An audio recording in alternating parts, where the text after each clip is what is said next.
The short novel I Am Legend by Richard Matheson is vastly unlike any of its film adaptations. It was published in 1954 in what was then a futuristic Los Angeles.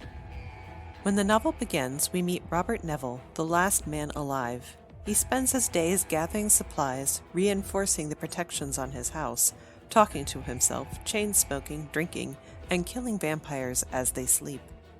At night, he must be barricaded in his house before sunset, when the hordes of zombie-like vampires try to break down his door to drink his blood. Of course, his life wasn't always like this.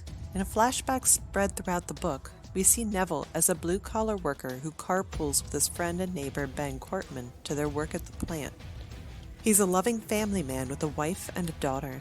But one day dust starts blowing into LA from the deserts to the east, which they attribute to the bomb testing there. The dust coats everything, and there's a significant increase in insects like mosquitoes, and people start getting sick.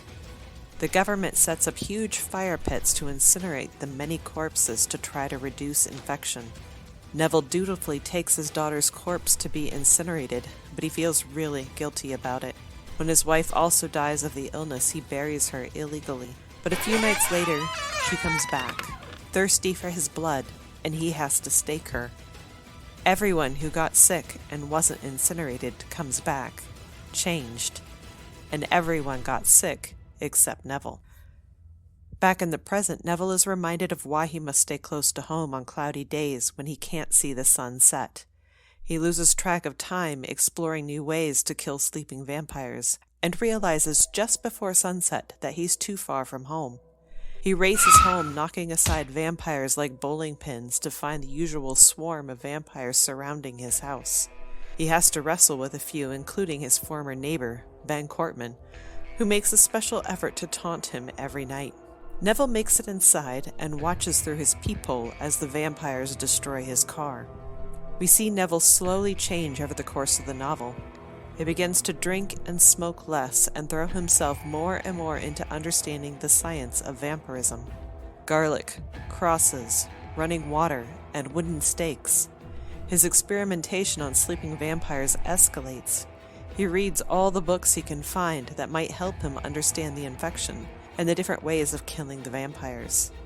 He begins to better understand that the virus affected people differently, with some still breathing and some truly the walking dead. He attributes his own immunity to a vampire bat bite in Panama when he was in the military. He eventually identifies the bacteria that caused the infection.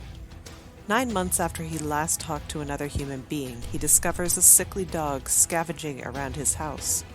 He desperately tries to get the dog to come to him, but it's too afraid. Over the next few weeks, he sets out food and drink for the dog, desperate for companionship, but ultimately the dog dies before he can earn its trust.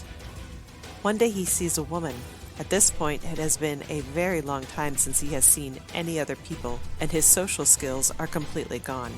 She's scared of him even before he tackles her and imprisons her in his house. He desperately wants companionship, but he also doesn't trust her, and thinks she might be infected. Just as they're starting to get along, he insists on testing her blood and is shocked to find the bacteria there. She is a vampire. She knocks him out and escapes.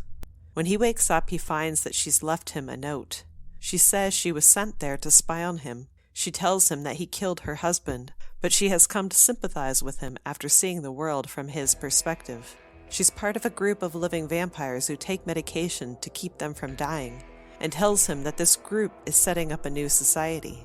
She's able to go out in the sun for short periods of time, and her tan was makeup. She declares that she cares about him and begs him to escape before her group comes back for him. Despite Ruth's warning, Neville doesn't flee. Months go by since Ruth left, but one night the vampire soldiers come for him. They kill the zombie-like vampires that surround his house every night. Neville's sad to see Ben Cortman finally killed. The soldiers drag Neville away, and he wakes up in a prison cell. Ruth visits him. She's a commander in the New World Order. She informs him that the vampires will kill him in retribution for all the things that he has done to them.